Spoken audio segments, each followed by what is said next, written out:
Nous rencontrons généralement 3 types de personnes dans cette course de la vie.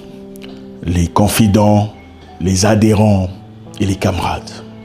Les confidents sont ces rares personnes qui sont là pour nous quand tout va bien et quand rien ne marche.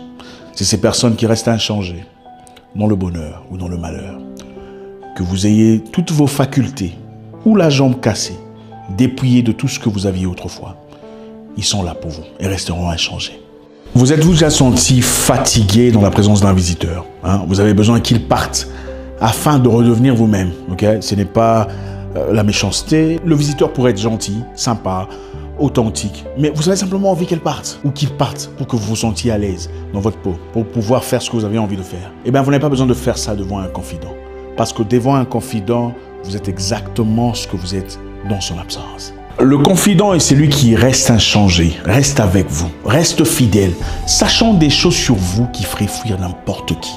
Il dépenserait autant d'argent pour ses enfants que pour les vôtres si jamais vous vous retrouvez à l'hôpital, dans le coma, ou incapacité dans une cellule de prison. Un confident est là pour vous, pas pour votre beauté, pour votre travail, pour vos capacités. Il se fout de vos possessions, de tout ce que vous pouvez représenter. C'est vous qu'il aime. Il veut votre bonheur, votre croissance, votre épanouissement. Que vous ayez la jambe cassée, les yeux troués ou la salive coulante, vous représentez pour eux la même personne, le même frère, le même esprit. Ensuite, il y a les adhérents. Nous avons chacun des adhérents dans nos vies. Les adhérents sont ces gens qui ont des intérêts similaires aux vôtres. C'est des personnes qui aiment les mêmes histoires que vous, les mêmes concepts de vie, les mêmes voitures, les mêmes genres de femmes ou les mêmes genres d'hommes, le même type de travail, les mêmes voyages, le même concept d'argent ou de vie, le même genre de commerce, les mêmes intérêts. C'est ces gens qui partagent votre avis sur beaucoup de choses. Et très souvent, nous confondons les confidents aux adhérents. On a très souvent l'impression qu'un adhérent est un ami proche, un confident, sans comprendre la réalité. On a souvent tendance à se confier à un adhérent, à lui dire nos problèmes personnels, nos histoires de famille, nos problèmes de cœur, nos problèmes de manque d'argent. Et beaucoup de personnes sont déçues quand un adhérent quitte leur vie ou s'en va. Et vous entendrez des gens dire « un ami m'a trahi, un ami m'a abandonné ». Non, ce n'était pas vraiment un ami. C'était souvent un adhérent. Un adhérent est là pour ses intérêts personnels. Ce n'est pas pour vous qu'il est là. L'adhérent est là parce que vous lui apportez certaines choses, certains avantages. Il peut avoir de vous un peu d'argent, peut-être en amitié, un peu de facilité, ou beaucoup plus que ça, votre voiture, certains avantages. L'adhérent n'est pas là parce qu'il vous aime. Ça ne veut pas dire qu'il ne vous aime pas. Mais l'adhérent est là pour ses objectifs personnels. Et à partir du moment où il trouvera, loin de vous, une autre opportunité, une autre personne qui lui apporte ces choses, ou une autre façon d'aboutir rapidement à ses objectifs de vie, il partira sans réfléchir. Et aux entrepreneurs, aux commerciaux, businessmen, un adhérent est une personne qui peut-être vous accompagne dans votre travail noble. C'est une personne que vous aimez peut-être, une personne avec qui vous partagez beaucoup de choses. C'est une personne qui malheureusement n'est pas là pour la cause. Elle est là pour ses intérêts personnels, son salaire, son revenu. Qu'est-ce qu'il gagne de toute cette histoire ? Et à partir du moment où il gagne ailleurs, où il trouve ailleurs une autre opportunité qui lui permettrait d'aboutir plus rapidement ou gagner plus d'argent que vous lui en offrez, il partira sans réfléchir. L'adhérent n'est pas nécessairement une personne mauvaise ou de mauvaise foi. C'est une personne qui pense à elle d'abord, pas à votre cause. Elles peuvent être gentilles, sympathiques, amiables. Ne le confondez pas à un confident.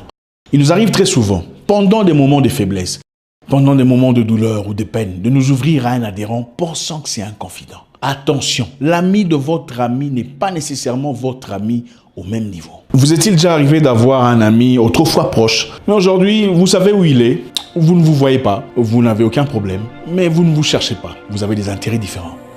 C'était un adhérent. La troisième catégorie des personnes que nous rencontrons sont les camarades. Les camarades sont généralement ces personnes qui ont les mêmes ennemis que nous.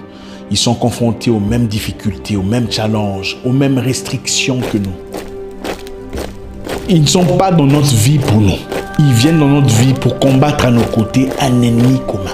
Un camarade marchera à vos côtés aussi longtemps que vous aurez une guerre commune, une situation auquel vous faites face tous les deux, des difficultés sociales, des difficultés politiques. Aussi longtemps que vous ferez face à des difficultés communes, le camarade sera là. Mais à partir du moment où cet ennemi tombe, où il change d'ennemi, il se retirera brusquement de votre vie. Ils ne sont pas nécessairement mauvais. Ils ne sont pas nécessairement bons. Dans la vie, les gens viendront et sortiront de votre vie pour plusieurs causes. Il y aura différents types de personnes dans votre vie, dans votre parcours de cette vie. Il faut savoir comment s'en servir. Deux partis politiques opposés peuvent se mettre en accord pour faire tomber un gouvernement. Et après avoir accompli leur mission, déterrer la hache de guerre. Faites très attention. L'erreur que nous commettons très souvent est se confier aux gens sans tout à fait comprendre le concept dans lequel ils vivent dans notre vie. Si vous vous ouvrez à votre camarade sur votre vie privée, sur votre situation privée, sur vos défaillances, vos difficultés, sur vos imperfections, ne soyez pas étonnés qu'ils s'en servent contre vous à la prochaine occasion. Un camarade est un guerrier, c'est un vaillant, un brave soldat, en quête des réussites, comme vous. Au boulot, en business ou en entreprise, un camarade peut venir gentiment dans votre vie pour combattre à vos côtés une loi qui ne vous arrange pas, une loi ou une régulation auquel vous êtes tous les deux soumis. Une personne ayant la même opinion que vous n'est pas nécessairement votre ami. Faites très attention. Mon frère, une personne sobre, plutôt à tendance religieuse, avait à ses côtés une personne totalement différente de ce que lui représente. Et cela m'étonnait beaucoup. Vous avez des questions qui me taraudaient l'esprit. Comment est-ce qu'une personne telle que lui a un ami ou un collaborateur comme celui-là? C'est quelqu'un qui fumait, qui buvait, qui faisait beaucoup de choses complètement différentes ou contraires à ce qu'une personne telle que mon frère ferait à la normale. Et un jour, j'ai eu le courage de lui poser la question pour savoir qu'est-ce qui le liait. C'était quoi la correspondance? C'était basé sur quoi? Et il me dira, tu sais, Isaac, il faut se servir des gens selon leurs caractéristiques. Cet homme avec qui je suis, tu le remarqueras, est un homme très dynamique. En ce qui concerne tout ce qu'il y a d'administratif, de bureau, de correspondance, il est très doué. Et c'est vrai, j'avais remarqué ses capacités, cette aptitude peu commun. J'avais directement compris pourquoi ils étaient en correspondance, pourquoi ils travaillaient ensemble. C'est un monsieur, malgré ses défaillances, ses difficultés, capable d'assumer des rôles très importants, de haut calibre. Un homme méticuleux dans son travail, bien qu'il soit totalement différent. Ça veut simplement dire que dans la vie, il ne faut jamais se limiter à son concept de vie. Sous prétexte qu'il n'est pas comme moi, il est différent, ou vous avez compris que c'était un adhérent ou un camarade, alors lui bloquer la route. Pour évoluer dans la vie, il faut savoir se servir des humains tels qu'ils sont, pas tels que vous souhaiterez qu'ils soient. En business, en tout cas, je ne veux pas parler comme un religieux. Il ne faut pas nécessairement chercher à changer les gens. Vous rencontrez une personne importante qui vous apporte un plus dans la vie et il a des tendances complètement contraires à vos tendances à vous. Servez-vous de cette personne telle qu'elle est, pas telle que vous souhaiterez qu'elle soit. Quelle qu'en soit sa religion, ses croyances, ses particularités, quel est votre intérêt dans cette relation? Nous sommes en train de parler business, pas émotion. Qu'est-ce que vous avez en tiré dans cette histoire? Quels sont vos avantages? Concentrez-vous sur ça. Apprenons d'abord à repérer quel genre de personne à qui on fait face. Est-ce un confident, un adhérent ou un camarade? Traitez la personne telle qu'elle est, pas telle que vous souhaiterez qu'elle soit, pour votre avantage. Observez la nature sans émotion puérile et vous remarquerez qu'elle nous apprend beaucoup de leçons faciles à appliquer. Nous connaissons tous ce qu'est un requin. Le requin est un grand poisson doté d'une mâchoire de tyrannosaure. Le requin ne se promène jamais seul, il est toujours accompagné des petits poissons qu'on appelle remora. Le remora et le requin n'ont absolument rien en commun. Le remora est un petit poisson osseux, très vulnérable, qui a souvent très peur, mais qui s'accompagne du requin. Le remora nettoie la peau du requin, la surface cutanée de tous les parasites. Et le requin, en retour, lui accorde de la protection de ses grandes mâchoires. Le requin se sert du remora pour sa santé et sa propreté. Le remora se sert du requin pour sa présence et sa défense. Chacun vit sa vie malgré leurs différences, mais tout le monde en profite. Un confident est comme une extension de soi. C'est comme un miroir. On n'a pas besoin de faire semblant devant un confident. On ne se fatigue jamais dans sa présence, parce qu'on est à l'aise. Je ne suis pas auteur de ce concept de vie. Je l'ai appris d'un grand que je respecte. Et c'est un honneur pour moi de vous le transmettre aujourd'hui. Mon nom est Zach Mwekassa, le guerrier noir. Votre frère.